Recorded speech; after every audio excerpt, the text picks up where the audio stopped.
Hi, Photo Tristan here, and in this video I'm taking a look at a limited edition Omega Speedmaster. As I open up the box here for the reveal, what you're looking at here is the Omega Speedmaster 45th Apollo 11 Anniversary Edition. This was released in Baselworld 2014 in a limited production run of 1,969 pieces to signify the year of the Apollo 11 launch and landing on the moon. And as you can see here, the artwork on the inside of the box kind of shows you the design ethic behind this watch. And I have to say that this is one of the best Omega Speedmaster releases that I've ever seen. You know, I've seen a lot of the limited edition Speedmasters before. Usually what they do is they just take the normal Speedmaster and, like the Moon watch, and they, put a little bit of a different sub-dial or different engraving on the back or different lettering and stuff like that. But this one is almost like a complete and total redesign in that it's actually got 18 karat rose gold, what Omega calls Sedna gold, and the case is actually titanium. They also did not change the movement at all, so it's the 1861 Moonwatch movement, so it's a manual wind movement, which I really like, as opposed to like a coaxial movement. And I just have to say, the video doesn't do it justice because this watch is just an amazingly beautiful watch. Another thing they did in terms of the dial is it's actually a Pvd dial, and what they did is they manufactured this with a laser. And so all of the sort of part of the dial that has been carved out has been sort of laser carved out. And it's hard to display in the video, but the dial is really something special. They tried to mimic the surface of the moon with the dial. And so that's really what they're trying to go for here. As you can see here, the picture here of the lunar landing module, they're trying to go for that colorway, giving it sort of the gold and silver and gray colorway.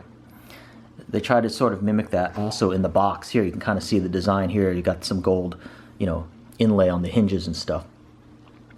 So the dial is supposed to be like almost like the surface of the moon with craters and stuff like that, and it's kind of a grayish brown. Then you've got the actual watch, which is titanium, which is obviously a silver color, and then you've got the bezel and the hands and the minute markers in the Sedna rose gold. Also, the bezel is a ceramic bezel as well. So it's really a nice fine watch. Now I'm a big fan of the domed Hesa crystal on the Omega Speedmaster watch, which is plexiglass, because I basically think that watches that have the dome crystal are just really cool and swanky and highly sought after. This one unfortunately has a sapphire crystal, not the original Hesa crystal. But what they did do is they call it like a box crystal or something like that. So if I angle this here, you can kind of see it's not really a dome, but it's kind of a dome, I guess, in a way. But it kind of it's sort of thick, so it raises up from the watch. It's not totally flat against the watch, so that it does give it quite a unique look and quite a nice look. The watch also comes with this really nice Nato strap here from Omega. It's a nice dark chocolate brown.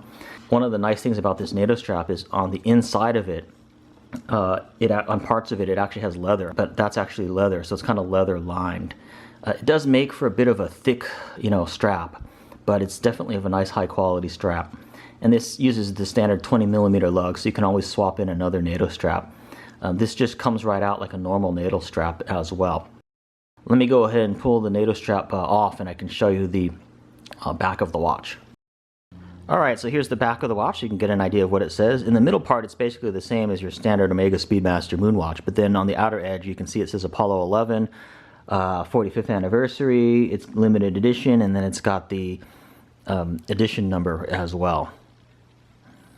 This is really an amazingly designed watch in my opinion, and I think the design is executed really, really well. It's certainly one of the most unique Omega Speedmasters that I've ever seen. Let me go ahead and just put this on and then I'll go outside and kind of see how it looks on a wrist in more natural light. Alright, I'm by the window now and here's how it looks sort of in a more natural light on a wrist. And to me this watch really has a cool swanky look to it. It's elegant in a sort of Louis Vuitton type colorway in a way. But at the same time, it's also quite retro in a way because it really does harken back to the colors of the lunar landing module. And also, it's very rare to find an Omega Speedmaster with any gold in it as well. So the rose gold, I think, really makes this thing special. Now, it also comes with this booklet here. It says Omega Speedmaster Limited Edition. And let's go ahead and open it up. And I'm not going to read everything that it says in here, but it talks about the history and, you know, what this watch comes with, and also some of the product specifications here.